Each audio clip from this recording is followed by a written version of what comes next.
throwing fits, ripping shit, tearing it, imperative. Then I'm killing this mic no matter where I live. These derelict rappers acting a fool, this embarrassing is flagrant. That's the nature of this entertainment, and we can't even change it. Guilty before arraignment, now the system tainted. But when we speak, they all laugh at us, and y'all wonder why I'm lacking trust. Try to fight a giant with attorneys that can back them up. That's church versus science, both sides start acting up. I'm late on my assignment, hopping up a mile high, climbing, obviously never silent. New alignment, I'm defined, cannot describe it. Used to describe it as a young graffiti artist. Before the beard, I always got carded. Hit every bar, even though my bar has been the hardest. The scars on my face, and I ain't always been the smartest. But I'll show you where my heart is. I said I'll show you where my heart is. I can show you where my heart's at. See it on my sleeve, even if the beat stops my soul. Ladies and gentlemen, it is another wonderful Tuesday evening with the fellas. Little sports nonsense and whiskey. Pinky, Robert. Cheers, good sirs. Cheers, buddy. Gentlemen. Ooh, Guinness. Ooh, Guinness. It's actually Coke Zero and Jameson, but That's really disappointing. Same region. Sticks in the family. yeah.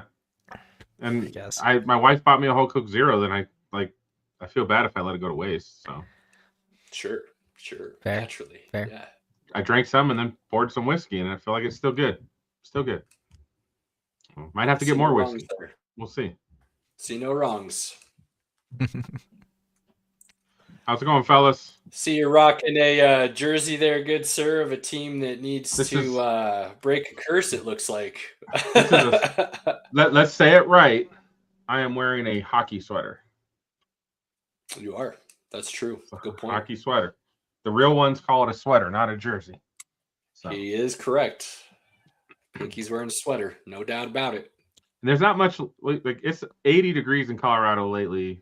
If you're gonna say that though, are you willing to finally give in to what a soccer jersey uniform would be called, or are you still going to call that BS? What's it called? Robert, Well, we're on the same page here, right? This No, was an issue at one point, was it not? It's called a kit in a shirt. A what? A kit? It's a kit. It's a kit. Like Yeah, whole that's kit dumb. and caboodle? You got your kit? You got your kit. And No, cleats are boots. Cleats are boots. Nope. I these are not knew he wasn't They're boots. willing to get all the way on board, but hey. And you wear a kit. You wear a kit. Yeah. That is not kit or anything. That's a jersey. Sorry. Are we okay with liveries now, or is that still an No, issue as well? That's still dumb as shit. The Godzilla one was great. Oh, goodness. Hannah, hi. Hannah, or I don't know. Basically, at this point, what I'm sensing is anything that comes from the other side of the pond in the northern region of Europe might not be kosher with your vernacular. I mean, I like some of their phrases and words and their curse words and stuff like that. It's fine, but liveries that's dumb. There's more like if they call them skins or wraps or like that's what they are. Like they're not liveries. Yeah, Liveries. I think those are all new terms though for what it actually is, and what it uses predates any of those things. I do believe. He's got a point. He's got you there. Yeah, well, it's still But dumb. hey, you're good. I was just checking in on a couple things. That's all. Just checking in. Well, I appreciate that, buddy. Ooh, how we feeling, boys? We got a full show, I think. So probably get started. Where are we First starting? up, Are we starting with the hockey since that's what you brought up first? No, we got that. I've got hockey on the we got hockey coming up, but this is the big news of the week. It is Final Four week, and we had Cheese Dude. What's up, Cheese Dude? That's a good name. I like that name. Cheese Dude, say. Like, who doesn't like cheese, man? Every fat guy likes cheese. I like cheese. Solid. So, Solid. cheers. Final four, man. You picked most of the winners, Caleb. UConn, I did okay. Arizona, Michigan. That's good, man. 3 out of 4. That's good. I even picked UConn, even though my brackets did not say that was who I was originally thinking would win. They had to pray to Boy, God. did they give me some lucky there, huh? That was a shot. That was a shot. Whoa, that's a prayer. That game will go down all time. That's one of the all times. It's an instant classic. The fact that what was UConn up 19 at one point? Yep, I believe 19. 19. Yep. It was one of the biggest comebacks. Duke was up 19 at one point in the first half. UConn just kept fighting back in the second half. It was tied for the 6th biggest comeback in the tournament history. It was 19 points. It was. I remember like halfway through the second half. I remember thinking to myself, that lead disappeared, and it was still like 10 or 12 points, but I felt like it wasn't there anymore. Duke just had this. Almost like they hit pause and we're just going through the motions or something. It was a really odd situation. And it's not like, I don't even want to say Duke necessarily gave away the game. UConn just continued to put so much pressure on them that I think that young Duke team and lack of experience just kind of caught up to them eventually is what it felt like. Dude, nobody watches Duke more than me. I was loving it. I was loving it. I mean, you were there last year, right? We were at Buffalo Wild Wings. Oh, yeah. And we had a table of Duke fans next to us, and I was being a little obnoxious. I was clapping really hard. Pinky, there is no a little obnoxious when it comes to you, my good sir. I love you, but there is no little. You get up there. When you want people to know something, you let them know. It's also funny because he's not like a fan of any Duke rival. Like there is no he just hates Duke. Yeah. There's no fandom that causes him to like force that feeling upon him out of loyalty to someone else. It is just straight dislike. Just straight hate. Let the hate flow through Duke, you. Man, did they blow an opportunity? I will say this. And this will be the narrative. You know how it goes, guys. If you've shown a pattern, it's going to be the narrative until you change it somehow. And right now, Shire is known as a coach who blows it in big moments. It's like 3 years in a row now where he's got issues with leads and losing them. I went into the tournament telling you that Duke and Shire have the potential to become the program in college basketball because of what he's been able to do with win-losses since Krzyzewski left and he took over. And I said he needed to win the tournament, though, to do so. And they fell short. And now there's this narrative that he can't win the big games, blows leads at the most unopportune times. The Duke freshman situation and who they have incoming, even dating back to Krzyzewski and the talent they've had there and not winning a national title for as long as they have, starting to look like an issue. So they've got to change that narrative going forward. And how they fix that is up to them. I will say two things. I don't think Shire not calling a timeout and telling his guys to push the ball up the court was the wrong decision. This goes back to like Sean Payton and going forward on fourth down and everybody being like, he blew the game. That was the wrong call. No, it wasn't the wrong call. It was the right decision. It was poorly executed or the wrong play call. What Boozer Jr. did, little twin, he made a poor basketball decision. He had two guys open with nobody around them on the other side of the court that he was trying to get the ball to. He threw the ball away. He was weak with the ball. He even said so himself after the game. Shire could have called a timeout, set a play, allowed the defense to get set, run something, and the same situation still could have happened. Boozer still could have been weak with the ball and that pass to get out of trouble, and you still have the same situation and scenario where they turn it over. That the lack of a timeout or what you believe to be the incorrect call of pushing the ball up the court. Could a Boozer just held it and the game would have been over? Yes. Because of the time on the clock. So in that situation, pushing it up the court, you can say was the wrong decision. Maybe you could have talked about that. But I don't fault the situation. It was poor execution. And it still took a miracle shot to win. I mean, that was a long shot. That thing is a prayer. That was a shot. He threw that thing up, and you have no idea. And it was like, wait. Oh, shit. Like, that was a prayer, and they got answered.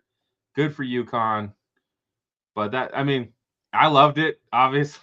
Because anytime you can shit on Duke, I'm all about it. I'm a Kansas guy. I feel like if you are a Kansas fan or a North Carolina fan or a Duke fan, you hate the other two schools. Oh, really? Yeah, for sure. I will always root against North Carolina. I could see Kansas fans disliking North Carolina because of the whole Roy Williams thing. No, man, I don't even care about that.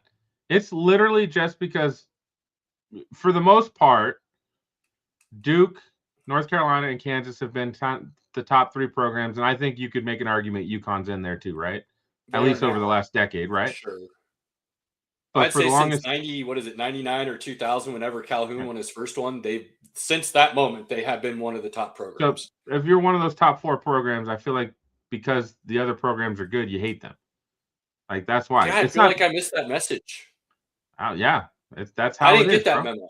Because the Big 12, like, who cares? Who cares? Like, most of the other, like, for me anyways, there's not other teams. Like, occasionally there's a team in the Big 12 that's like a rival to Kansas for a little bit, and then they're gone. So the true rivals are Duke and North Carolina, and you can make the case UConn now. The blue blood programs that are usually always pretty good, and somebody you're going to have to go through to win a championship. Now, look, before I say what I'm about to say, I will caveat it with this. I've kind of always felt like a fake North Carolina fan. Like, I've always kind of been a bandwagon fan, and I've talked about that a lot in the past. If you want to know the story, reach out to us and I'll explain it to you. But with that being said, I feel like this is a conversation you as a Kansas fan are entering yourself into a conversation because you want to be a part of it, but you're the only one that thinks you're a part of the conversation. Like, I feel like you're trying to put Kansas in a rivalry with North Carolina and Duke, and that just simply doesn't exist. Like, that's non-existent. Duke and North Carolina is one of the greatest rivalries in all of sports. And I don't think either of them look at Kansas as like a rival. I don't give a shit what anybody else says. That's how I feel. What are we talking about here? We're talking about Pinky's feelings. That's fine. That's fine. I think part of this, though, could also be like you said, though. Does Kansas really have a true rival in the Big 8, the Big 12, and whatever other iterations it's been? I don't know that they have. Texas, maybe. The last couple years, it's been Iowa State. Okay. Iowa State and Kansas have been going back and forth, where throughout the season both teams will win big, and it's kind of a back and forth. I mean, Kansas State is kind of always the rival for Kansas, right? But like, some years they're good, some years they're just dog shit, though. Yeah. Well, that's how I feel, regardless of what the rest of the country thinks. Fair. Duke lost in an epic fashion. UConn moves on. Illinois and Houston. Look, I picked Houston in that game. I said Illinois can be dangerous, but I thought Houston would find a way with their experience and just that drive to finally finish the story would carry them. Oh, boy, was I wrong on that game. Illinois came out and showed you exactly how talented they are. And they are every bit as dangerous as any other team in the tournament Final Four remaining, as far as I'm concerned. Now, I know there's a lot of people out there talking about how the Arizona-Michigan game is really the championship, and UConn and Illinois are a step below that. I don't see it that way at all. I think all 4 of these teams could easily go out there and win it. I think if you want to say Arizona or Michigan are the current favorites, I wouldn't hate that. I think Arizona wins it all. In one bracket, I had Duke. Another bracket, I had Arizona. And the reason I had 2 brackets is because Pinky wants to try to win some money every year, and he lets me pick a bracket for him that he pays for because he trusts me more than him, although that may not happen going forward because his brackets are looking just as good. And then we have the podcast bracket, and I'm not sure how I ended up Duke one and Arizona the other, but after I realized I set them, that's how it ended up, and then I left it that way. So, and I picked UConn live on this stream last week to beat Duke. So I don't even feel very good about my own brackets, but I think any of these 4 teams could. And Illinois showed that last week in a major blowout against Houston. Arizona, Purdue looked like maybe it was going to be a game in the first half. And then Arizona came out and was like, all right, we're ready to play now. Let's go ahead and end this, and just walked away with it in the second half. That was kind of expected. Maybe not in the fashion in which the game went, but the end result, I felt kind of was going to end up being that situation. And then you had Michigan and Tennessee, and Michigan does what Michigan does in a lot of situations, and they kind of walked away with that. They did walk away with that very quickly and never looked back. So you've got a situation here where you've got 3 teams that kind of blew out their opponent to get into the Final Four. And UConn that made a miracle shot to get in and made a comeback of the ages. I don't think any of that matters, though, in this Final Four matchup. I think Illinois is a lot more dangerous than people are maybe discussing. And I really kind of lean towards them in this game. For a lot of reasons. They got the star freshman. They've got the, as Coach Greenberg put it on the, I think it was the Dan Patrick show, they've got the Vitches, the Vucevic's, the Jojkovic's, the Stojkovic's. They've got the Vitches. That your Eastern European flair is coming out in Illinois. And they play as a unit with a lot of team chemistry right now. So they're just as dangerous as anybody. And I really want to pick them. I do. I really do. The way UConn came back from Duke and never panicked, and the fact that they do have some horses with experience, I just kind of feel like they're going to end up finding a way to get to the finals. Dan Hurley's a damn good coach. Dude, got to get his emotions under check. He's got to find a way to, and I know that's part of what makes him him, but I think you can take some of that edge off in certain situations a little bit and give your team better advantages. But I love him. I really do. I love him as a coach, and I think they find a way to get that game. As much as I want to pick Illinois, I just have this feeling that UConn finds a way to make it to the finals. And then on the other side of the bracket, I'm going to stick with Arizona. And Pinky, you'll find this rather amusing, but growing up, never really having a basketball team because didn't think Nebraska had one. Went with my buddies in Carolina and bandwagon that, and I've always been a fan there. But I had family down in Tempe, so always kind of watched Arizona. And I personally was a Michigan fan for a very short 2 to 3 years because of the Fab Five. Everybody loved the Fab Five. Loved the Fab Five. Those were my guys. Loved everything about them. And so I find myself emotionally tied to both teams with no true way of deciding a winner. Because normally I could go, all right, here's what I see on the court. And then if I tie break it, I can go emotion kind of if I want to. Well, the emotion tiebreaker doesn't work in this one. So I have to go based on what I see on the court. And I'm going to draw a blank, and I'm not even going to look it up. So I apologize ahead of time. But Arizona's freshman point guard, sir, I don't know how I was not more familiar with your game. I apologize. You are a stud. And how you're not getting more recognition, I do not understand. There's a couple guys on Arizona you could say that about. I like the fact that Arizona has kind of done it almost somehow under the radar, i.e. they don't have like one name that's in the national spotlight like all these other teams do. But they kind of are the, I think, best balance of all things that you would want in like star freshmen, veteran leadership, experience, all these things.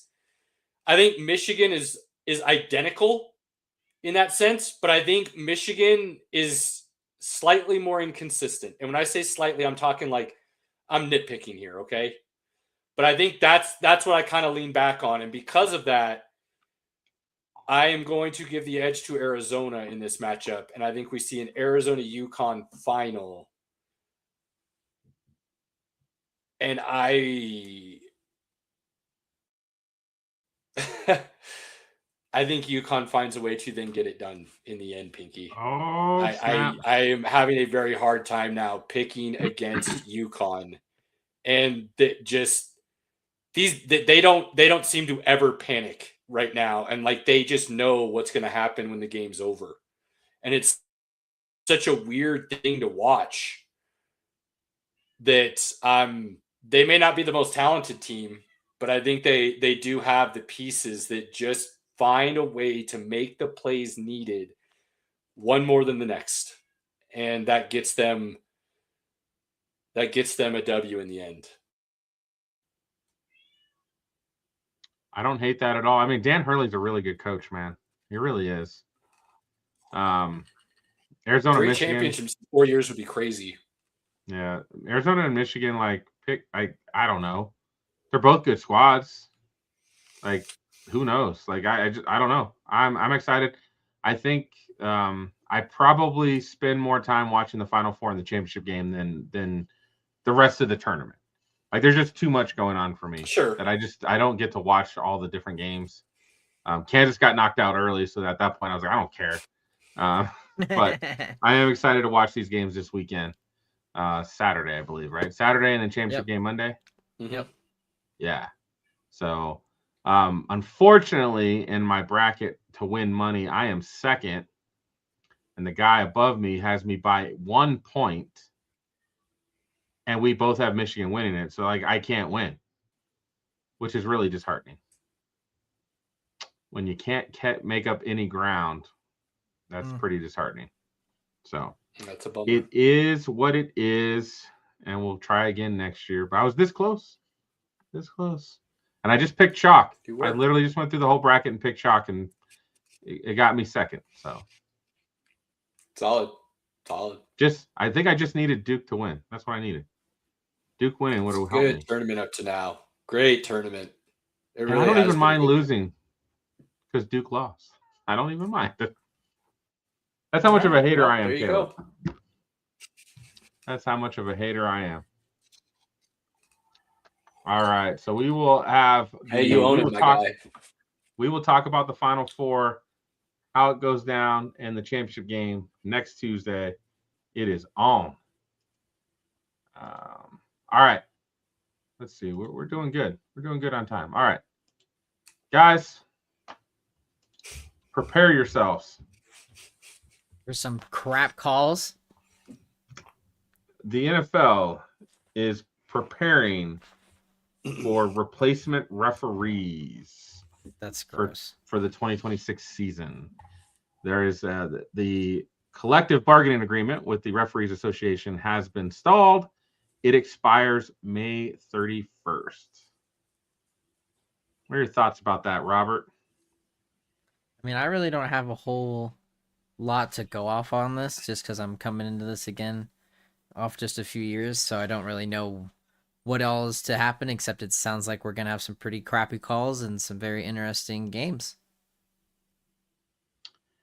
So if I'm remembering 2012, which was an interesting year because if I remember, that was the season after the lockout. I think it was 2 weeks. We had replacement refs for 2 weeks. And there wasn't anything overly like completely awful. Lots of inconsistency, which I think we get anyways right now. Absolutely. But the Fail Mary play was like the icing on the cake of like, wait, did you guys not? Can you not see the play? Like, what's going on, guys? But I kind of feel like the Fail Mary play is almost like the Broncos Bills play from this playoff series of like, there's people on both sides of the fence, and you really can't convince them either way. Sure. And unfortunately, the refs had the job if they had to call something. Yeah. So, I think one of the things that's holding up this deal is the NFL actually wants to make them full-time employees. And a lot of the refs are not full-time employees right now because they have a full-time job outside of their work, and they don't want to give that up. Because I think at that point you have to pay me more because a lot of these guys are lawyers and not attorneys and lawyers, same thing. A lot of these refs are well-paid individuals in their normal job. So you have to make it worth their while to quit that job and just be a referee full-time. It's wild that the NFL hasn't done this already. Right. And it's definitely not for lack of funding. Now, whether the NFL has offered a deal worth, making it worthwhile to the officials is another story. I don't know that. But the NFL should never say it has anything to do with anything other than the refs themselves not wanting it to happen. But if I'm being honest, if that's the case, wouldn't you do something along the lines of hiring officials in the background and training them from scratch? Like going and getting a bunch of former athletes, like start your own academy in the background and be ready for the situation of, all right, well, you guys don't want to be full-time officials? Cool. Well, that's what we're going to use now. And we already have a farm system we can pull from. So we don't need you anymore. We're going to move forward. Seems like there's a lot of ways around this if they really wanted to. And the NFL just never has really wanted to. So there's always an excuse somewhere for why it's not happening. I would be hard-pressed to think if it was a truly legitimate offer from the NFL that the officials would turn it down. But, then again, what is the offer if that's the case? So it would be nice. I think it's much to do about nothing, kind of like what you said, Pinky. There's, based on the way the fandom and everyone talks about the officiating now, it can't be any worse with replacement refs, can it? So, and when it did happen before, like you said, I don't remember it being such an issue that it went down in history as, God, we can never let that happen again. No, it was only 2 weeks. Yeah. And you would think still enough games 2 weeks worth of games should give you an idea if it was just awful. So one of the things that they've done is they are preparing to train a lot of college referees to, be the replacement refs. And they are going to allow the officiating department in New York to correct clear and obvious mistakes. Is their 1-year rule that if we have replacement refs, basically the eye in the sky can overrule them. Conspiracy theory. Exactly. I was just thinking that, Caleb. Having this issue with the officials simply for you to have a legitimate reason to finally use that technology. What the biggest thing I have with that, the biggest thing I have about with some of this is like, there's this last season they started doing that like replay assist for quick things. Like, oh, I don't need the coach to challenge. We can see it was incomplete. It's incomplete, right? Like the booth could call down and make a call, help make a call pretty quickly to overturn something that was, not called correctly without a coach having to waste a challenge. That's kind of what this feels like, of like they could get in and do that. And at the end of the day, like I think that's almost better than having a referee go over to a little board, stick his head in, watch the play from multiple angles. Like, if New York already has all the angles, why we don't have people there we can trust to make a call? The fact that it takes as long as it does, basketball is just as bad, if not worse. So, like, it should never take as long as it does for these replays to happen. And what's sad is, I would say, is it UFL? I believe has like Blandino, I think it is, like in a booth making calls as the game's going on. Like, nope, we're going with this. We've already looked at the replays. Like, they've already shown you can do it like this. It doesn't need to be this drawn out 5-10 minute process. You can do this in 30 seconds or less in between the offense making plays. Like, that's how they're doing it. So I think that's the bigger issue, I think, is just the length of time. The fact that it continues to make me say things like the NFL doesn't know how to interpret their own rules or enforce their own rules or understand what they even wrote in their own rule book. That's not a good thing. Now let's see. There was a couple rule changes. That the penalty correction, if there's a lockout, is one of them. The kickoff out of bounds penalties will be modified to eliminate the incentive for the kicking team to intentionally kick the ball out of bounds when kicking from the 50-yard line.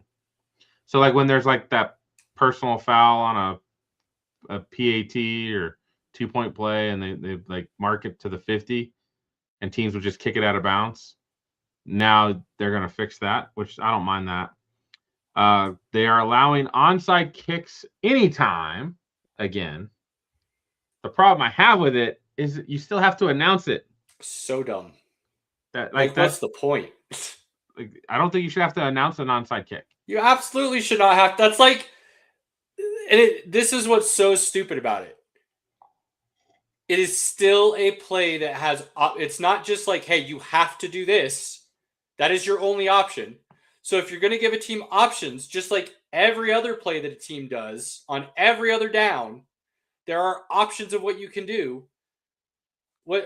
How come we're not making the offense tell the defense what play they're running next? Why is that not a thing? Right. Hey, we're running a shotgun dive. That's how we're going to block it. We're not going to call an audible. That's what we're running. Now you try to stop it. Let's see what happens. Like, come on. That's how stupid this is. Plus, it takes away the ability to ever have a moment again, like Super Bowl, whatever it was, with Sean Payton coming out of halftime and kicking an onside kick, getting the ball, and completely changing the tide of that game. Like, you don't get that anymore. So it's cool they corrected their mistake a little bit, but let's go all the way back. The other one that at least I think mentioned is good is now if you are put on the PUP list before the season, it's automatically 6 weeks. Now they're reducing it to after the second game of the season, you can open up a 21-day practice window and then pull them back. So basically after 2 games, you could technically pull someone off the PUP list versus having to wait 6 full games. So I like that. That's one of those things there's a couple things that the NFL has that I just don't understand, and why. Like, to me, if you put somebody on the PUP list before the season starts, you should be able to pull them off at any time. Right. For sure. Now, if you put them on during the season, I can understand having limitations because of the implications of what putting somebody in that spot means and being able to open up your roster, and you can't put them on PUP implications and all that, right? During the season, you have to put them on IR. Well, whatever. You know what I mean? Like, I can understand those situations, but like, if you do it before the season, to me, I don't think there should be any ramifications. Yeah, I just don't. If they're, but I know they're trying to keep it fair. All right. But that's like salaries. Like the fact that if you trade a guy, that still counts against your salary cap. Like nobody's ever going to explain that to me in a way where I'm like, yeah, finally, that makes sense, and you should keep doing it. Like, no. I traded that person away from my team, which means everything that's part of them goes with it. So if I want to trade away the salary, I can trade away. Why is the salary still affecting me? Like, that's something that there are some things, and I get why it's done. I just think there's other ways to get the same outcome within the cap structure and stuff to then not penalize a team still if they've traded away a person. If you just cut somebody, I could understand why that would still be an issue salary cap wise. But if I trade you, like somebody was willing to take you on, you get the money. Like now, the teams would loan, work out it's the like the deal and I'm loans still in paying something in soccer, Caleb. Yeah, dude. Exactly. That's like just the fact that somebody was able to finagle that deal originally and make that the standard. More props to that businessman's IQ. Right, like because this is what you originally agreed to. You're gonna pay it. yeah. Oh, by the way, I know I'm gonna pay his salary now, but I don't want you to gain an advantage from this, so you still have to count it on your books, even though you're not paying him anymore. I'm gonna need you to still take that negative. Like, what? Yeah. Okay. So, sorry. Slight slight detour. divergence All right. from the path there. Apologies. I had one other NFL topic that I wanted to ask you guys, and I'm getting the idea from watching the Rich Eisen show and another show that I watch, but I wanted to ask you guys' opinions on two of the most overhyped teams every year, and what your thoughts are going into 2026. Obviously, start with the Cowboys. Cowboys have continually been an overhyped team as long as I can remember. And all they do is give their fan base hope, disappointment, and then crush their dreams. What are your thoughts, Caleb, on the Cowboys? So I think it's both fair and unfair to call them overhyped. And hear me out a little bit here. I think it's fair because they haven't won anything. So regardless of how many wins you have in the regular season, if that doesn't translate to postseason success, there's a problem. So overhyped is legitimate there. But in a sense, I don't think it's fair because they have had legitimately talented teams to start seasons to have them in the conversation for contender. So in that sense, I wouldn't necessarily say they're overhyped, but in the sense that they continuously come up short with achieving what is the goal every season and doing so epically, failing in a lot of scenarios, that definitely warrants the title.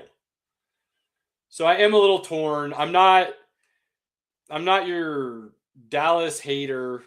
So what is your outlook for 2026 for the Cowboys? I think they're going to be a talented team with a lot of potential. That offense should be dangerous. It should be one of the best offenses in the league. Can the defense regress to the mean a little bit rather than being an outlier of how bad they were at times? I don't know. Maybe. You would hope so if you're a Dallas fan. And if that is the case, you're right back in the playoff hunt and potential Super Bowl. I don't know if they can play much worse. Right. I mean, that's the thing. So it's not like they've had a lack of talent. It's not like they haven't had wins. It's not like they haven't had some good seeds and made the playoffs. They just don't finish when they need to. And that's been their biggest problem. So, yes, overhyped, but also I think that's slightly unfair just because they have been good teams. They have been talented. They just fall on their face. So, I don't know, a little torn with that, I guess. Robert, what are your thoughts on the Cowboys for 2026? I just don't want to hear about them because they suck. Like, I am I don't- such a Dallas Cowboys hater, man. I'm so sick and tired of hearing about, oh, it's their year, they're gonna do it, they've got so many great key players, and they're gonna do this and that, and then, we waste all these primetime slots on a team that just freaking sucks. It's time to move on. I mean- It's not the 1990s anymore, folks. Let's move on. I'm not overly a Cowboys hater, but I do like it when they crash and burn. And that's just the hater. I guess that is the hater in me, but I love that Jerry Jones. I mean, Jerry Jones is a great businessman, and he makes them relevant. He makes them a talking point. Like, I was talking to you guys the other day, like, didn't Jerry Jones just screw up by not paying George Pickens immediately and waiting? Jackson Smith and Jigba's deal got done. He probably going to wait till Puka Nakua's deal gets done. And the next thing you know, he's got to pay Pickens, close to $40 million a year. At this point, though, wouldn't you say that is their business model? Absolutely. Based on the track history? It's been their business model of waiting too long to sign the guys they know. Like, you could argue. No, Pickens, I'm not even saying waiting too long anymore. I'm saying the business model for them is if they think their guy is one of the best in the league or the best in the league, instead of paying him to set the market, their business model is legitimately let the market get set and then we'll make him the highest paid. Like, that honestly seems to be their business model at this point. Like, it is done on purpose. It's not by accident. It's not a lack of negotiation or talks. That's their strategy. That's truly what it feels like at this point in time. But that's an awful strategy. I'm not saying it's a good one. Especially but how when can you do it as many times as they have and not say that that's what's going on now? I don't know. When the guy shows you the evidence that he should be a Cowboy, get him signed on the dotted line. Don't waste time. You got Micah Parsons for a 3rd-round pick. You're telling me if you knew you wanted to keep him at some point during that season, you couldn't go to him and give him CD's contract? And you're telling me he would have turned that down? I don't. No, but they waited, and by waiting, Myles Garrett got paid, and then it was like, I don't think we want to give this guy $40 million a year. We could have given him 35 like 5 weeks ago. Oh yeah, they met. Oh, Pinky, I remember a few TV. years back, I told you before a draft that, and you didn't blow this off like some of my other takes that you have in the past. Credit to you. But I said, I know this wide receiver class looks loaded. George Pickens might be the best one in this class, and people aren't necessarily talking about him because of suspensions and other things. Injuries. Well, this guy's looking like he still might be the best in that class. He might be the best wide receiver in the league. I think you can make a legitimate argument based on the way he played last year that will everybody agree? Will only some agree? Maybe. But I think there is actually a legitimate argument now based on the way he played last year that you could consider him the best wide receiver in the league. I don't. And now you're going to have to pay him that. And that is a huge contract when you already have what some consider the best wide receiver in the league getting paid like it on the team already. I don't know if it's a weird spot. I don't know if he's the most talented wide receiver in the league, or he just plays in an offense that, again, when you already have to double CeeDee Lamb, there's going to be opportunities for him, and he took full advantage. He was. I think you could. No, but how many games was CeeDee Lamb out last year, and he balled as the number one option where he was the primary target? Pickens was the better wide receiver over Lamb last year, no doubt. No doubt. So I won't tell you. Yourself is what you're about to do. Hey, I'll tell you. I wouldn't call you an idiot if you wanted to make an argument for George Pickens being one of the top wide receivers in the league. I'm not going to make that argument. I'm just saying I could very easily see the argument to be made. If you want to make it, I would listen. I don't know if I'd agree, but I'd listen. Sometimes I won't listen. Would it be crazy if Pickens signs the tender or they get a deal done, either way, and he's on Dallas? You have arguably the two best wide receivers in the league on your team on offense. with what I would consider a very solid tight end and a solid running game. If that defense regresses to the mean at all, then yes, I think Dallas is going to be in the overrated conversation again next year, depending on how they produce. All right, so that's Dallas. This team, and I say this really grinds my gears every single year. Okay, Peter, what do we got? Yeah, right? These guys are like the Super Bowl This does grind darlings. your gears even more than Dallas. Like it's been every year since we've been doing this podcast, and we've been doing it for a while. That every offseason the Los Angeles Chargers are talked about like they're Super Bowl contenders. And it's never. We had them 11-6 last year for our projections, just so. I mean, we nailed that, but we always say Chargers are going to Charger. Yeah, you do. You do find a way to make sure we remember that. And they do, and that's where, and I think at some point this next football season we need to have an honest conversation. When do we start talking about Justin Herbert? Because we've given him a lot of excuses. And a lot of excuses. I mean, there's people already not allowing him to have a pass anymore, right? And trying to call it out. I think it's tough for a lot of different reasons. It's because I think Justin Herbert is what John Elway would be if Shanahan didn't come along and get some competent front office situations to allow them to finally take that next step and get a Super Bowl. Oh, hold on. Because just hear me out. I know I'm not trying to compare the two. Just hear me out a little bit, okay? I'm not trying to say Justin Herbert is as good as John Elway. I'm just saying that the situations that they were in, John Elway was in some crazy situations. Yes, he still managed to find ways to win and carry his team to some Super Bowls, whether they got blown out or not. That alone was an achievement. Justin Herbert hasn't done the same thing. But you look at, like, Justin Herbert's rookie season, the only reason he ends up starting is because the medical staff punctures the lung of the starting QB. Okay? They lost almost their entire offensive line last year. Their head coach before John Harbaugh made some seriously questionable decisions in some really inopportune moments. Injuries have been a consistent issue for them on offense and defense. Has Justin been part of the problem at times? Yes. I would say for the simple fact that he hasn't played at a superstar level in some of those opportunities, he didn't do his team anything to carry them or help them win a game. Can I honestly say he's lost them games? Yeah, I think I can. I think there's been a couple times where he's played really bad.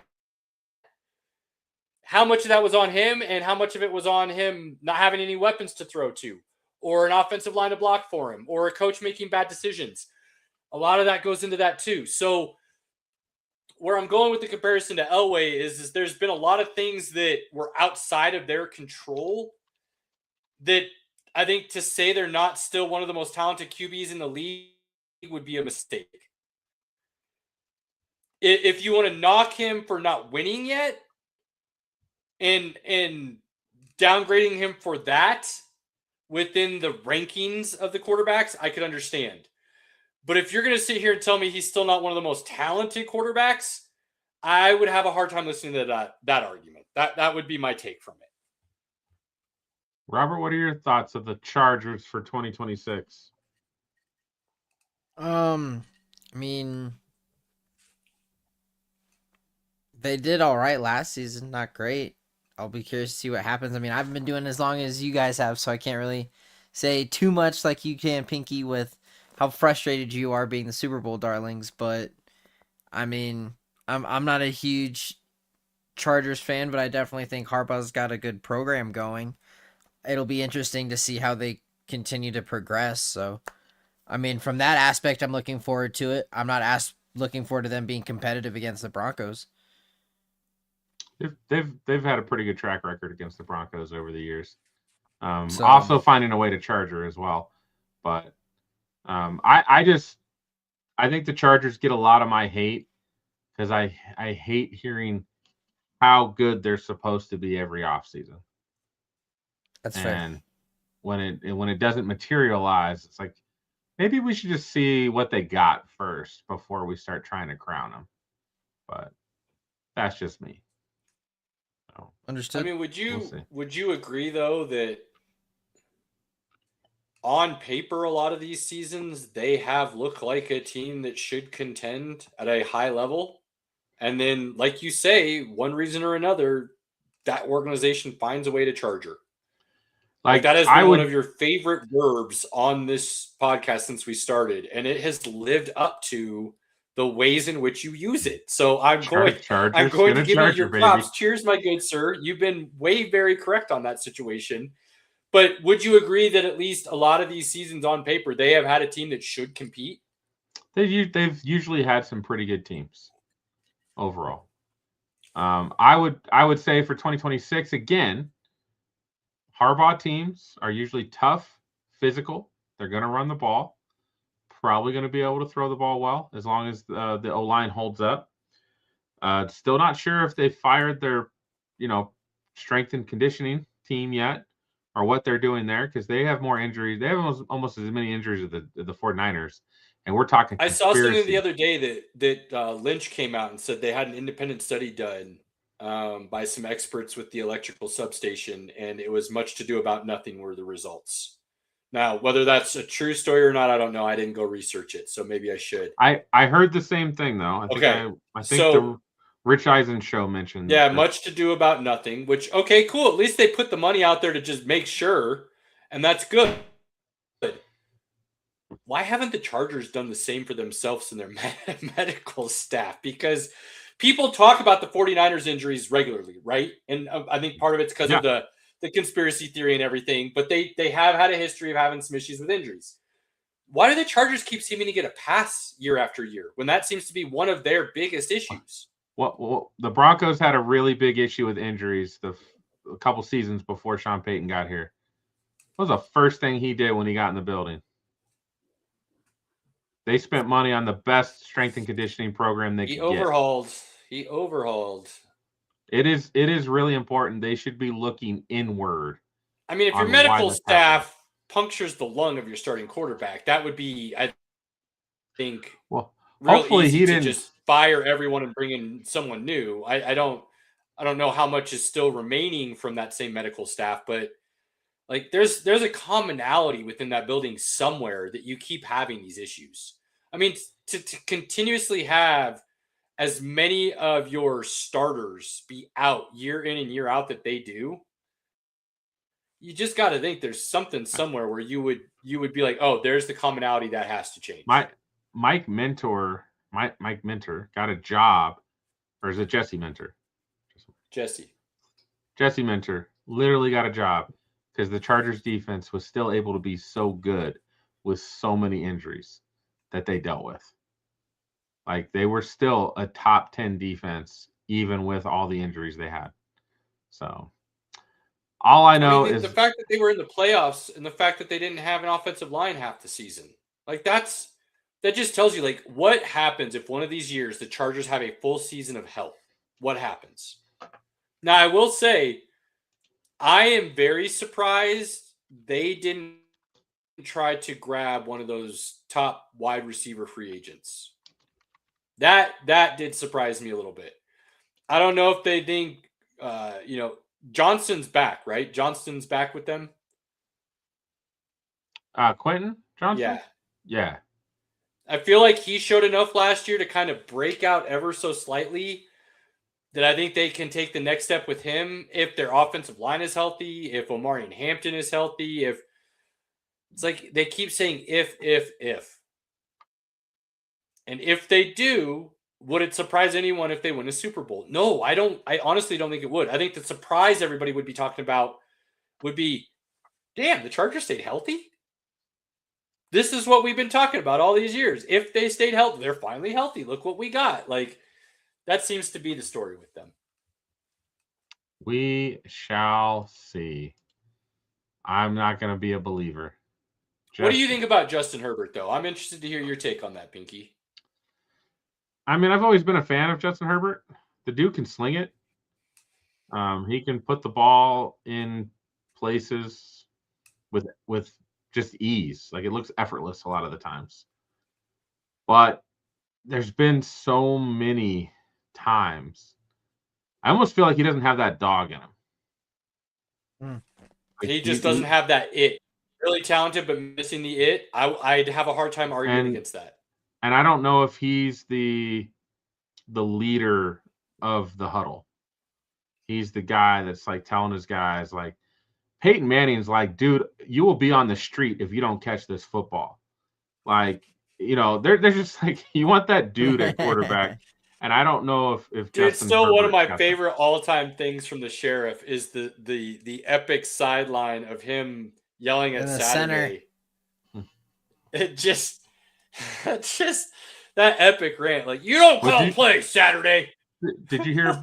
There's a story of Sheriff with Austin Collie. I think it was Austin Collie when he was like a rookie, and he alligator armed a ball, and so it looked really bad, and Peyton Manning literally was like, "Get the fuck off my field." And he was running to the sidelines, and the coaches were like, "No, you're in," and forced him to come back. And Peyton literally told him in the huddle, "If you ever alligator arm a ball like that again, you will never play with me ever." And so, I believe that. I mean, you've got him. What was it, Vanderjack? Yeah, the punter. Just calling him an idiot, like flat out. We got an idiot at the punter, so there's that we got to deal with. Like Peyton would say. Peyton earned the right. I will give him that. Very few players in any sport earn the right to be able to talk on that level. Look at any of the top. And people be okay with it afterwards. Look at any of the top quarterbacks. Brady, Manning, Mahomes. Watch them when they're on the sidelines talking to their guys. Like, oh, yeah. Sideline. They're ruthless. I don't get those vibes from Herbert. To me, he seems like a quiet guy. He's an iPad kid that just goes amongst his business, which is fine. I'm going to be watching that really closely this next season, Pinky. I'm going to be watching he needs Justin Herbert's sideline really closely now. And we're going to find – I will tell you, I don't know how many games we'll need because, you don't always get those shots and stuff, but I will do my best to pay attention to that next year with Chargers games, and I will report back to you. That will be one thing I will, and I'll let you know if I think the dog or the it factor is there. And it really is more so just these crazy circumstances he's continuously had to deal with. Or if it's a guy who just really talented, but not going to get you over the top kind of thing. We'll see. That's an interesting take. I was just thinking about as you said that, funny enough, as soon as you were saying that, the first thing I thought about was, does Bo Nix have that? And the first thing I thought about was him and Sean Payton yelling at each other. Yes. And I'm not worried about Bo Nix in that situation. So now I've got to pay attention to Justin Herbert and see if there's something there. Curious. I like it. Curious. It's an interesting take. So, all right. Quick updates because I there is something I did want to talk about when we talk about some nonsense. I had something I wanted to speak about. So, NBA update. And I don't know if I can make this big enough. My good man. I don't know. That's better. That's much better. Is that better? All right. So we're just going to kind of scroll down a little bit. We've got the Western Conference. We've got the Thunder. Not quite locked in, but they're getting close to that 1 seed. Spurs are locked in at the 2 or 1. They can't do any worse than 2. Got the Lakers and the Nuggets. Oh, Nugs. We got to play a little catch-up. Nugs. We don't want that 4th seed. Timberwolves and Rockets. And the top 6 is locked in, by the way. None of these teams will fall out. With the Suns lost tonight, I believe. I believe it got locked in, if I remember correctly. They lost tonight, and pretty much everybody, the top 6 is locked in, and everything else is going to be playing games. So now there can still be movement within the top. So when he says locked in, he means those 6 teams are locked into the top 6 spots. Nobody else can jump into there, but there still can be movement within those top 6. Absolutely. And there's still enough games to have a little bit. I went through and looked at everybody's remaining schedule, Pinky. And based on where everybody's at and the games back that everybody is from everybody and the way it's kind of lined up, I think it's unlikely we see any movement in that top 6 at this point. It could still happen, but I do believe it's going to be unlikely. I kind of think the seeding you're looking at right now in the Western Conference is going to be the way the top 6 fall. I want the Nuggets and Rockets. I don't want the Nuggets and Timberwolves. I just don't want it. I am that guy. Rockets did win tonight. They beat the Knicks, so that helps a little bit. But I mean, yeah, like I said, not records, schedules remaining. It's not such that any one team has a gauntlet to go through. There's kind of might lose one or two, but everybody might lose one or two, and it kind of washes out. Eastern Conference, I think we talked about this. I think we believe the Celtics are going to take this anyways, but Pistons, Celtics, Knicks is for top 3. We've got Cavaliers, Raptors, Hawks at the moment. Hawks are the 3rd best record since All-Star break, I think. Could be. Have been playing really good ball. Basically, think about it this way. Since the All-Star break, I think is when that team finally decided they will move on from Trae Young. Now, I know the trade happened a little bit after, or was it a little bit before? Wow. Totally. Either way, they traded Trae Young, right? But All-Star break, they've known what was going to happen one way or the other, I believe, and I swear that trade was after All-Star break, but my timing seems all off now, so I don't know. I think the trade deadline's before All-Star break. Yeah, that's why I'm questioning myself, and everything seems wrong. Why I don't know this right now, I apologize. Terrible of me. So we're getting close. Again, I like it when it's over. We know where everybody stands, and now we get to talk some playoff basketball, which is... Yeah, he was traded in January. So yeah. I don't know what I was thinking. But basically, what I was trying to go with is since they made the decision to get rid of Trae Young, they have been one of the best teams in the league. And the young guys they have been playing really well. The team's been gelling. It was the right decision. Should have listened to me a couple years ago. Regardless, okay. I don't think it matters, though. I think the Hawks could they potentially upset somebody in the playoffs? I mean, I don't know. The Knicks are so Jekyll and Hyde. If that was the matchup, could I see it happening? Yeah. Would I project it? No. But could I see it? Yeah. Could they beat the Cavs? Yeah, I think they could beat the Cavs right now. If the Raptors the Raptors are 4-10 in their last 14 games. So if they can overtake if I'm being the Raptors, honest, the Raptors being the 5th seed shows you how bad the East is as a whole. And I'm not trying to knock the Raptors. They've got some talent, and I love Barnes. Scotty Barnes is a dog. And they've got some other guys on there. They're not a great team comparatively to what you would consider the top teams to be.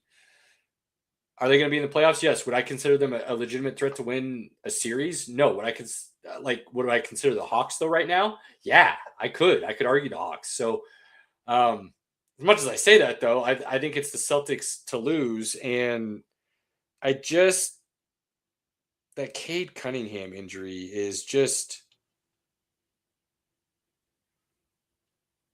throws everything off. I mean, you don't even know if he's going to come back for the playoff. The dude had a collapsed lung. That's not just we reinflated it, I'm good to go, everything moves forward. That could be a quick recovery, or it could be I'm not playing until next season. And even then, the amount of time he's been missing, I think is going to be hard for him to get back to. I mean, we're talking by the time he comes back, because I don't see him coming back for the first round of the playoffs at a minimum. So you start talking second round of playoffs, you start talking about more than a month missed. And now you want him to get back into game shape to play in a second round series when you're going to be looking at playing one of the top teams. That's going to be tough. It's just a tough position for them to be in. I just can't see Detroit pulling it off. Had he not gone down, I think it would have been very interesting between them and the Celtics. Because Tatum would have been still coming back, I could still make an argument for why that's going to need some time, and Detroit could take advantage of that. But at this point, the way the Celtics are playing, the way Tatum is progressing, the way Brown has played all year, and the fact that he's not a legitimate MVP candidate conversation is crazy. But I think, it's just Celtics, and let's move on. I will say this, though. Everybody talking about the issues with the NBA expanding and the lack of talent should just say the East is the issue. And be honest about the conversation. Are there some bad teams in the West? Yeah. But those teams still at least have what I believe you could say talent to build around, in a sense, where you look at the East and the Pacers are only where they are because they made some really bad offseason moves and Halliburton's out.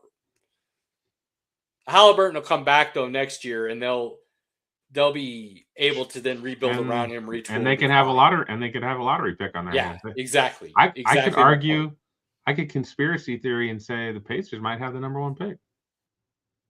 Imagine if they do though, and then Halliburton comes back, and you get to pair him with one of those top dudes now. Mm-hmm. And let's be honest, this draft is getting deeper than people originally talked about. Right. As far as the top end talent. And I also think when I'm looking at the conspiracy theory of what team could get the number 1 pick, that actually, like, nobody wants to go to the Wizards. I mean, the Nets, maybe, like, nobody really cares. And then, you're looking over the Jazz and the Kings. They don't want to put the top guys with those teams. I can see the Mavs getting the number 1 pick again. So we'll see. All right, we got to move on. Real quick, Stanley Cup playoffs. We're getting close, just like the NBA playoffs. We've talked about it multiple times. Stanley Cup is the hardest trophy to win and also the coolest trophy in all of sports. It is the best postseason in all of sports, I would say. We've talked about that. Yeah, it's hard to argue that. Now, Robert, is there anything particular? I don't know. I might have to zoom in. If you can't see this, is there anything that sticks out to you here on this screen? Not offhand, no. Yeah, doesn't have the Detroit Red Wings. Suck it. Oh, I mean, I'm something I've been used to for a while, man. You're a little late there.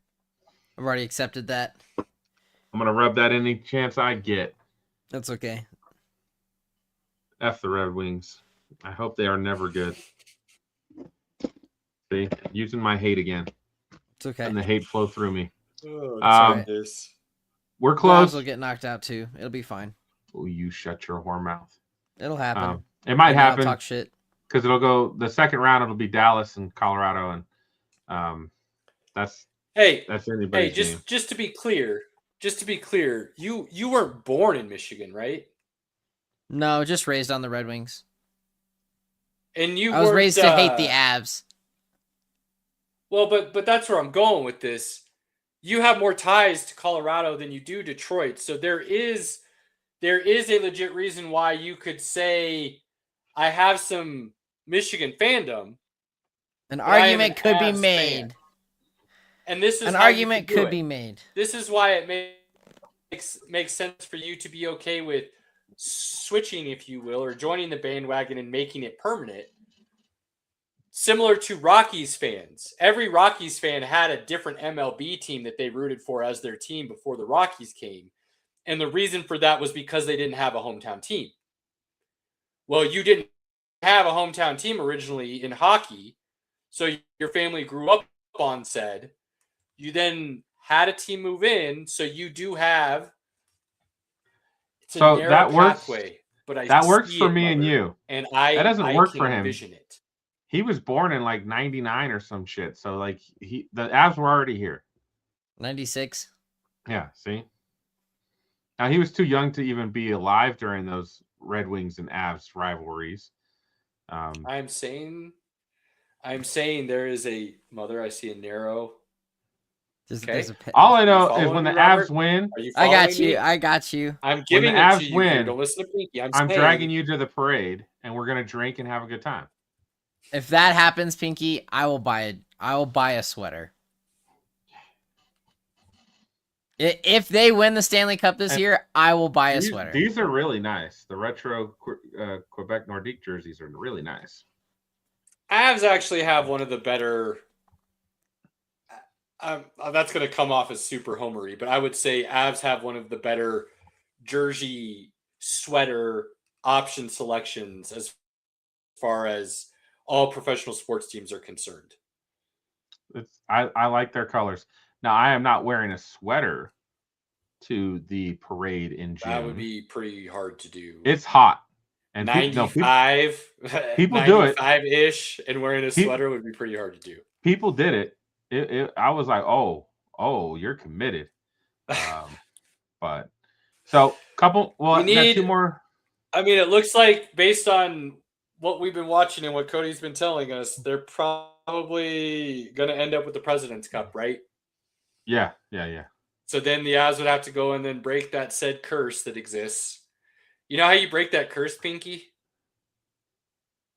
Well, you ignore every other curse that they try to talk about. So you go touch every trophy. You go on the ice and hold it up. You celebrate everything. You don't walk away from it. You know what you do? This is an easy solution. And even Robert knows this one. You go get Danhausen, and you have Danhausen come in and curse everyone else. And then it alleviates your curse. Good work. Could be perfectly fine. Good work. In fact, I'm going to reach out to Danhausen and be like, hey, I need your help. Or help. you have me find a legitimate way to talk you out of said things, and then you'd be okay as well. But that would be a lot harder to do. Danhausen would probably be the easier option. Danhausen's a much easier option. Let's go. Yep. Let's go, Danhausen. My T-shirt's on the way, by the way, boys. Of course it is. I got the message today that it's been shipped. Oh. What we need to make a post tagging Danhausen to curse everything outside of the Nuggets and Avs and see what kind of price that takes and what he'd be willing to move forward with. I'll buy his merch. I'll give him $20, whatever he wants. The problem, Pinky, though, the risk is that he could go the exact opposite and just curse the Avs and Nuggets. So how do you go about it in such a way that Danhausen would be willing to accept, or you would be willing to provide whatever offer Danhausen extends? Because if you're not, you're automatically screwed. I think you have to know 100% that you're going to be able to. I think I've got the strategy. I go in with a marketing perspective of, hey, Danhausen, I've got this great idea for you. All I'm asking is that you curse everyone else besides the Nuggets and the Avs. And then you get a partnership deal with all the sports, with Fanatics, because Fanatics handles everybody, right? Okay. And you just put out T-shirts of Buffalo Bills, Danhausen, you are cursed. Like, it's a Buffalo Bills T-shirt, Danhausen's on it, you are cursed on the back. He's making tons of money. Because he would sell more doing it that way by not cursing our teams, right? Than he would if he cursed our teams and not everyone else. Yeah, buddy. It's a bold play. I think we need a plan B, and then be willing to understand that we might have to accept whatever terms he comes up with. But I'm willing to make this olive branch extension offer because it could be fun. I think I will reach out on Twitter, and we'll get this going. All right, Robert. Since you were the only one awake to make it through the F1 race, tell the people what happened. That's not true. Just the only one that was awake and had ability to watch it. I was following online. I mean, in a nutshell, George got screwed because of the safety car. That sucks for Ollie. Yeah, explain that to me, because I can read about it. I haven't quite seen really highlights per se. I'm not quite following along with what I heard and read, and I don't think I'm understanding it properly. So there it right about the time that the strategies were starting to come out, like, okay, here come the pits, this is what's going to happen. And at the point George was leading and they pitted him first to get him back out in front of Piastri, which put him in P5 instead of P6. Okay. But then Ollie Bierman crashed. I would Which say that's a then- wreck. I think we can classify that as a wreck. Well, yeah, we classify as wreck. And because of the wreck, That was more than a crash, right? Like that was hot damn. It slowed the race down completely. So George wasn't able to fully recover to get back up there fully. Basically, so it was changed just strategies bad. at that point, right? Exactly. But why they make it sound like in what I was reading and trying to understand, it almost made it seem like the safety car was brought out unnecessarily, and that's what cost George. This sounds like George just whining, or Mercedes just whining, even though Kimi won. Like, I don't understand. What am I missing, Robert? I don't think. I mean, again, I don't see any way around it. They had to put the safety car out. I don't see how they could have avoided it. Did they maintain a yellow, or did they go full red? No, they maintained a yellow. Really? Which is what the problem was, is because it just clogged everybody up, so the pace was off. Well, yeah, that changes tire situations and everything. If they go red there, then most strategies probably stay the same because you're not able to slow down and save tires or fuel or things of that nature, right? Right, which is, again, when he pitted and then everything happened, everyone else then went to pit, which then changed the strategy because he was on older tires. Interesting. Okay. I mean, it was nice to see McLaren. Your boy's leading the points chase right now.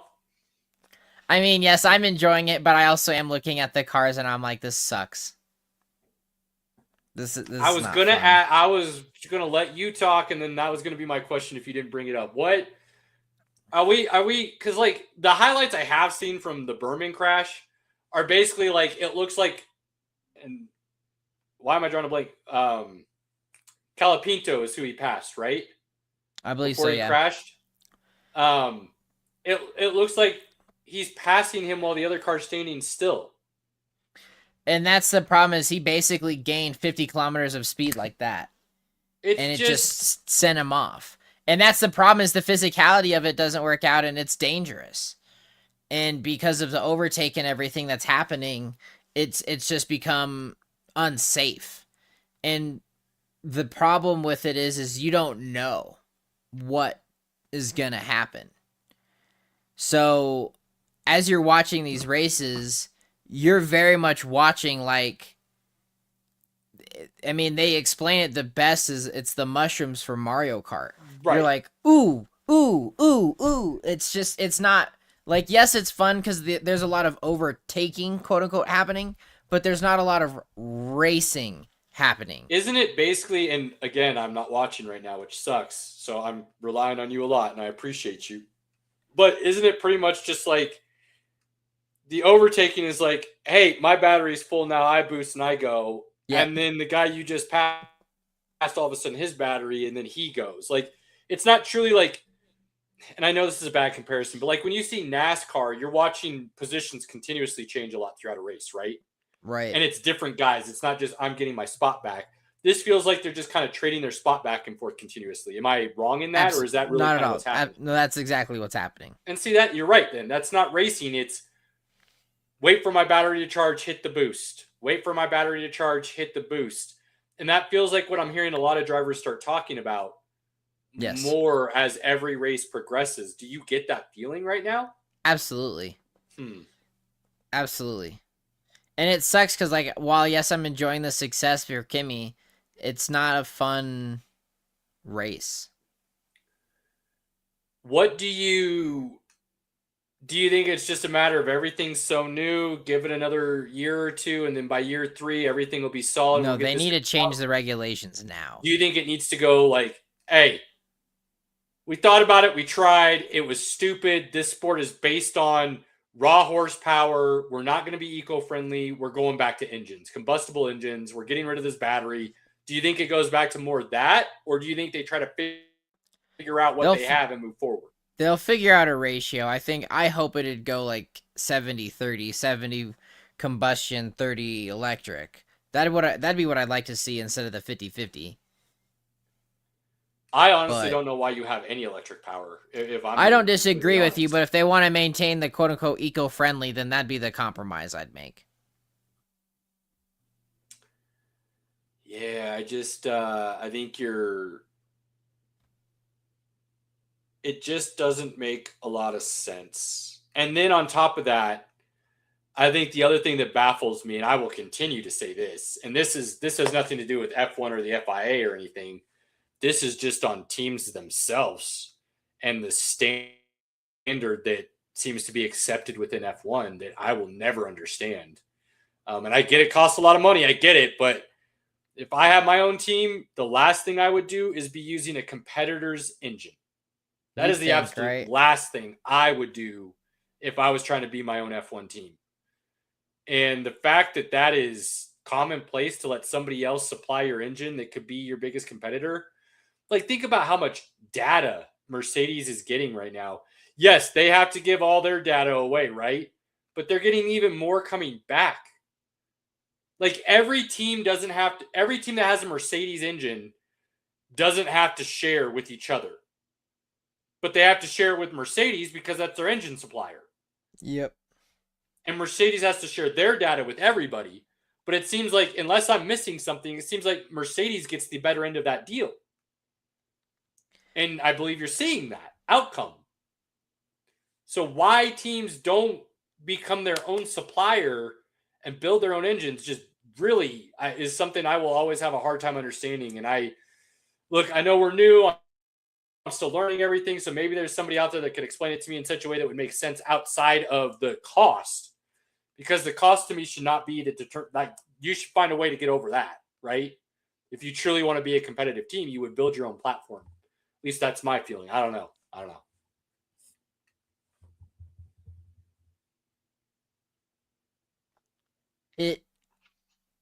We have a month off. There's a lot of talk about changes and things coming, so we're gonna see what happens. Did I see that right? 5 weeks because of the 2 canceled races?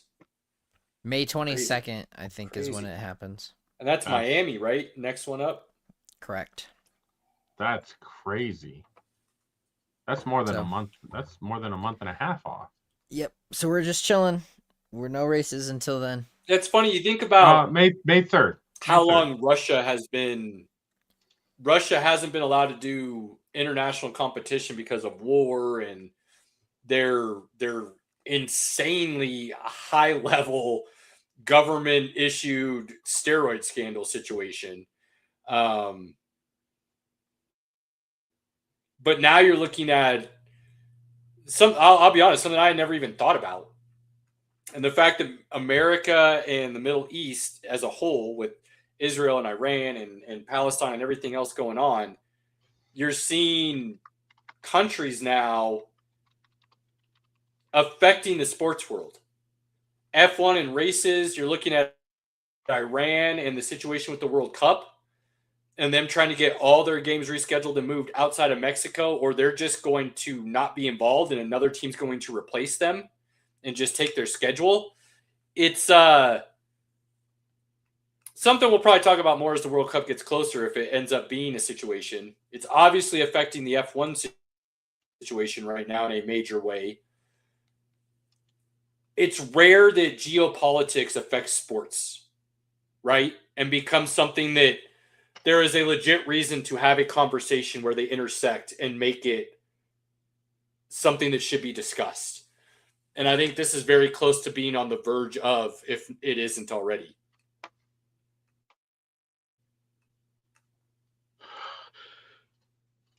Yeah. It's when you have some of your biggest stars going against what's happening, not just like with being the geopolitics and taking out all the fun of the car and what Formula One truly is. Now you're taking off dates off the calendar. Like, There's a lot that's happening with it, and it's quite interesting to see the development of it all. It's so weird that we came in as fans at what seems to be like it could end up being one of the biggest linchpin turning point moments in the sport's history. Completely. And we're trying to play catch up and learn everything that causes us to be that issue. And we kind of like feel it, but we don't quite understand it, I think, on the level we need to. Or maybe we're the ones that are out front and we see it because we're so new, and there's a lot of fans that don't even recognize what's happening. It could very well be that even maybe. And we're going to get called an idiot a bunch for even saying that out loud. And when I say we, I mean me, but you guys are going to have to own it with me. So deal with it. Yep. Well, I mean, hey, we're learning as we go, so it's nice. Time will tell. All right, boys. We got a couple minutes left. Went a little long on some of these topics, but hey, it is what it is.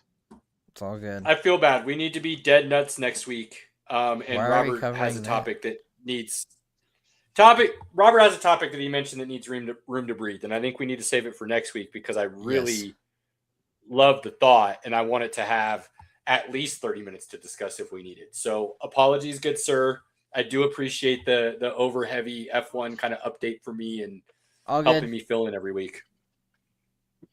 It helps me too because I only made it through like 23 laps. So. Yeah, he was done. He was done. What's up with Night of the Seven Kingdoms? I actually watched it all. Oh, hey. I completed it. Hello. What do you think? Welcome to the conversation. Or post-conversation, I guess now. little too short, which made it easily consumable. But too short. You thought it was too short? It was perfect. I really like the pacing.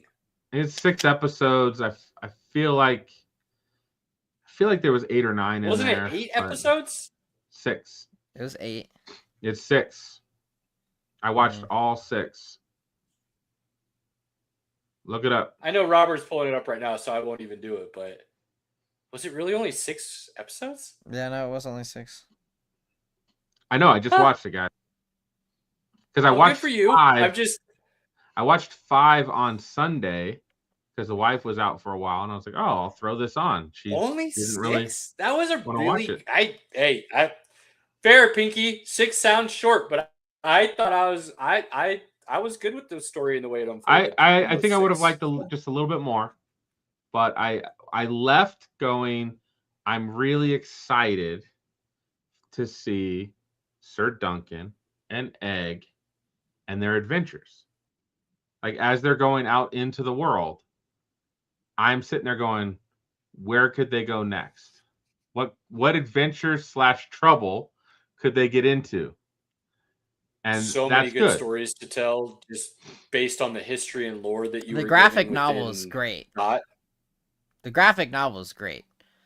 So it tells a lot about what's coming and what we're gonna get into. And there's 3. He's written 3, I think. I read. 3 maybe, yeah.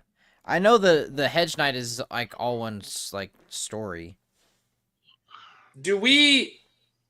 You may not know this, Robert, and that's fine if you don't, because I have my own theories. But if I need to just abandon those and know the truth, I'm good with that. You know how I feel about those situations. Do we know for sure whether Egg went knowingly or unknowingly? Wait, you mean when he left with him? Yeah. He left yeah. He made the decision to go with No, what he's saying is, does Dad know and is playing a part, or does Dad not know and Egg just left anyway? Oh, no, Dad does not know. There are things that say Dad very much knew because of Egg having. I'm with Caleb on this.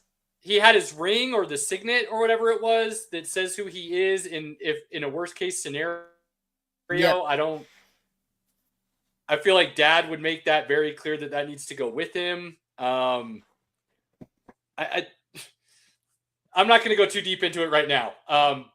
this is a conversation we could definitely sit down and discuss. 'Cause I The think it'd be dad a is fun just one. trying. Well, then why is dad acting that he has no idea where his son is? Because it's part of what needs to happen in order for that In order to for Egg to actually be able to truly be leave. able to be what it is. Otherwise, he's not a squire. He's not getting the sense of what it means to truly see the kingdom and learn the then way he's putting dad wants him to be able to under Duncan. But then he's putting a target. I've gone way far into this, and I think Robert probably has a lot of similar ideas and He's thoughts. putting a target on Duncan's back, though, which then puts a target on his son's back, which is also a dumb thing. Sort of, yes. They're not. But they're not playing to royalty. They're playing as lower class. They're also not necessarily a target, though, because nobody knows who the F they are. Exactly. He walks away from that tournament without anybody realizing who Egg is still. Because or who the hell Duncan is sitting up there, everybody, even though Egg sits up there with him, there's still a very big argument and portion of that crowd that could say that was just his squire sitting up there because it's his squire, not knowing what happened behind the scenes in closed doors in the sense that he's the king's son. Now, you could totally throw that all out the window very easily because you could say, yeah, but he very clearly announced who he was in public to save Duncan's life, basically. Yeah, and you could say that, but this is a time in which the internet doesn't exist.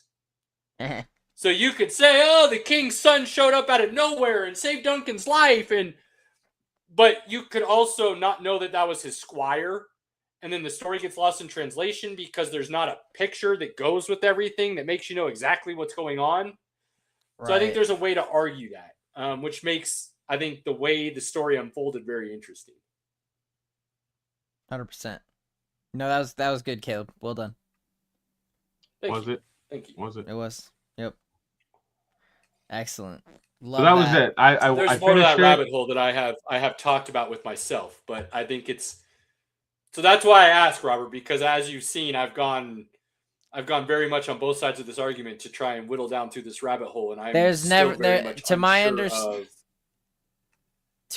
understanding, there hasn't been a definitive answer, but I am of your opinion. Okay. I think that he knows and is just playing a part. That's just me. I don't think he knows. I think Dad's a better dude than he lets on. Yeah. But through his own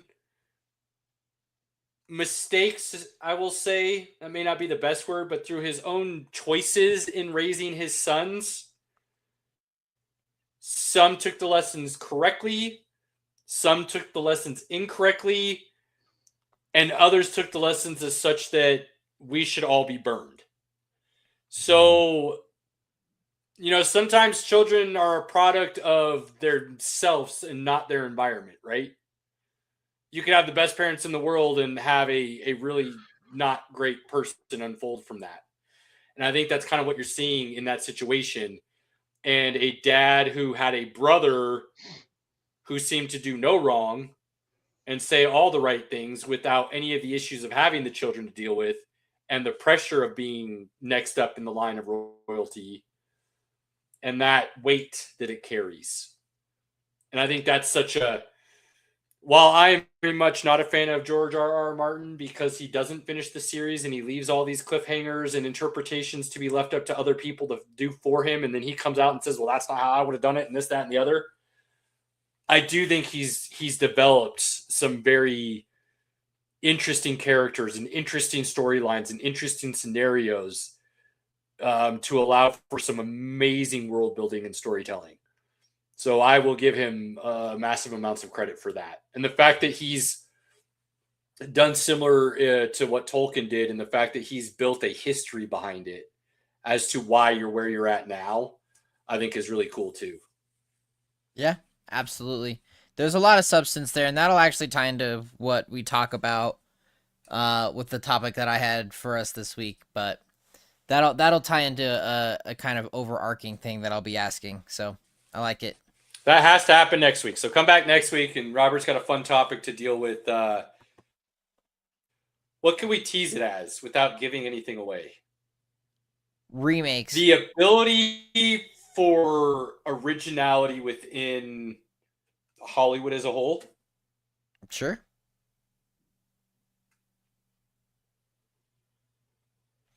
Or the other way that I would put it is, when do you have it right?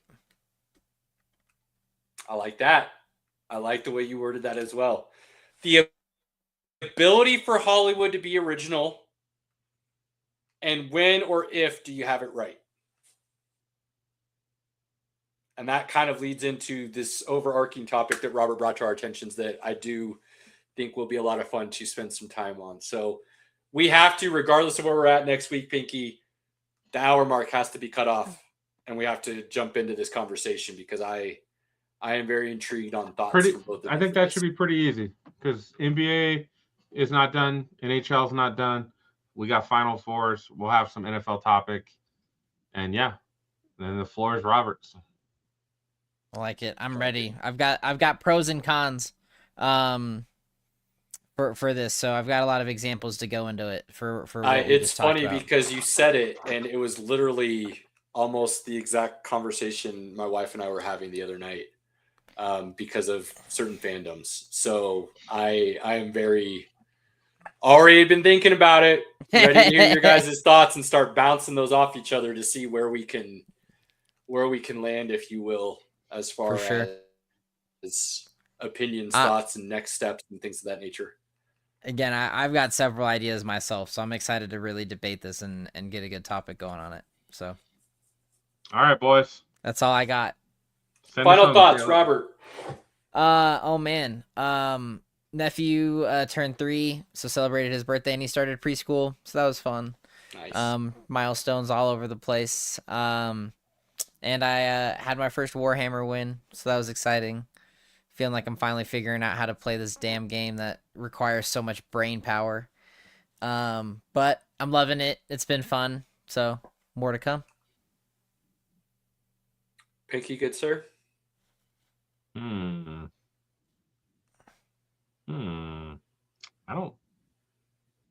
don't know if I have anything. No. We are going to we'll start prepping the fans. We are doing our NFL mock draft a little early. Pinky will be out for a little bit.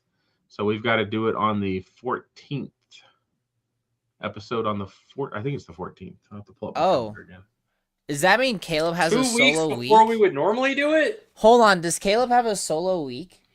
I mean, Caleb either needs to get a guest or, he'd just be talking himself, one or the other. Oh, snap. I'll be fine. Don't worry about it.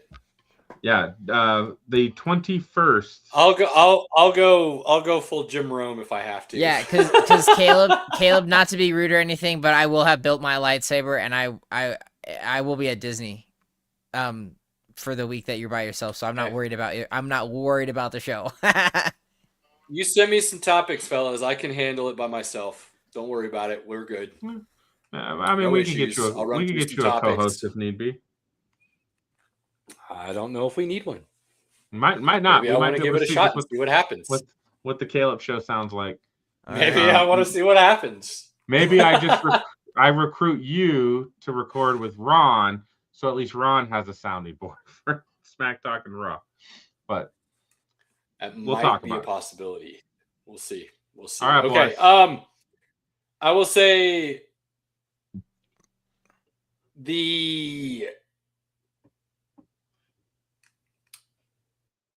screw it. I'm not going to try to be kind about this at all. Cooper Flagg is the rookie of the year, and if you think otherwise, you're wrong. I don't usually tell people they're wrong. I don't like it. I like opinions. I like debate. I like conversation, and I acknowledge that not everybody's going to see it the same way. If you're going to sit here and tell me Conga Nipple is the rookie of the year because of his 3-point percentage and the fact that his numbers are similar to Flagg's, you are deciding to ignore all the other facts involved in that conversation. So I can't do it. Cooper Flagg this is not a co-rookie. This is not a Melo LeBron situation. One's leading his team. The other one is the third or fourth option on the team. That is not an equal comparison. Let's not do that. If you have those opportunities, moments with your inner circle, family, loved ones, friends, whoever you consider that to be, cherish them, take advantage of them. Do not take them for granted. Skip our asses and listen to us later if you're normally listening to us live. And we're not going to be hurt by that at all because, as these two just talked, I might be here for a week by myself because we're taking advantage of those opportunities to hang out with our inner circle. So we live by what we preach. Now, we've been able to do it such that we haven't had to miss a full week ever because luckily there's 3 of us and we can work schedules around. But if that day came, we're just going to tell you, peace out. We're going to live by our own words, and that is what it is. We'll catch you in 2 weeks. If you weeks. don't want to do the Caleb week by itself, and you're listening to this right now, you better start speaking out early because I'm fully on board to do it by myself. I don't need no co-host. I'm going to spew a bunch of stuff and see what happens, just for the fun of it. It's not that I don't love having a co-host or that I don't like conversation. I just think the challenge would be fun. That's all. Do something different and see how it plays out. But seriously, take advantage of those opportunities, family, loved ones, friends, inner circle. Please, please, please. On that note, you have topics. You want to discuss something, reach out to us. We're all about it. Please, please, please, like, follow, share, support, hit all the buttons. We can't thank you enough for those that have, those that will, those that are thinking about it. Do it, please. Appreciate all of you. Until next week. Peace.